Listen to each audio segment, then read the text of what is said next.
ចំពោះបងអូនថ្ងៃចុងសប្តាហ៍សៅរ៍អាទិត្យឬក៏ថ្ងៃបុណ្យជាតិអត់ធ្វើការអត់ដឹងតាណាណាត់បនភឿនមកផ្ទះនារីមកអូនអើយនៅក្រុងតាខ្មៅយើងទេកណ្ដាលក្រុងតែម្ដងមកអូនណា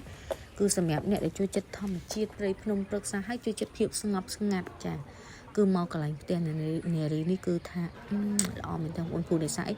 ការដេកការរៀបចំ design កន្លែងអង្គុយគេគឺដាច់ដោយឡែកតែម្ដងបងអូនអត់ចូលរួមហើយនេះជួយចិត្ត web បែបណាគឺមានទាំងអស់បែបលក្ខណៈ picnic ក៏មានបែបលក្ខណៈអង្គុយក្នុងផ្ទះជួបជុំមិត្តភ័ក្តិបនភឿនក៏មានបែបអង្គុយក្រោមដើមឈើតុអង្គុយ2នាក់អីបើថាលក្ខណៈស្នេហាមាននាំស្នេហាអីមកនេះគឺត្រូវមកបងអូនណាព្រោះថាកន្លែងគេមួយគឺឆ្ងាយពីគ្នាអង្គុយដាច់ពីគ្នាអីចឹងបងអូនណាអង្គុយដាច់ពីគ្នាហើយសំខាន់គឺដើមឈើបាំងបិទចិត្តតែម្ដងបងអូនណាហើយបើអង្គុយនោះផ្ទះនោះថាមកផ្ទះអញ្ចឹងផ្ទះតូចមួយអញ្ចឹងគេមានកន្លែងសម្រាប់ឲ្យមកធីមសម្រាប់អង្គុយអញ្ចឹងអត់មានលោកឡំជាមួយអ្នកផ្សេងហើយកន្លែងដាច់ដោយឡែកអញ្ចឹងបងអូនណាគឺ recommend ខ្លាំងតែម្ដងក្នុងផ្ទះនារីនេះបងអូនហើយសំខាន់គឺគេមានលក់ទាំងកាហ្វេនិងអាហារថ្ងៃត្រង់បងអូនណាហើយបែបអូនណាជាការជួបជុំមិត្តភ័ក្តិបនភឿនញ៉ាំត្រាវតិចតួចអីលេងល្បែងតិចតួចអីបងអូនណាផ្ទះនារីនេះចាមានគ្រប់សពកាហ្វេអាហារថ្ងៃត្រង់អីមានទាំងអស់នេះបងអូន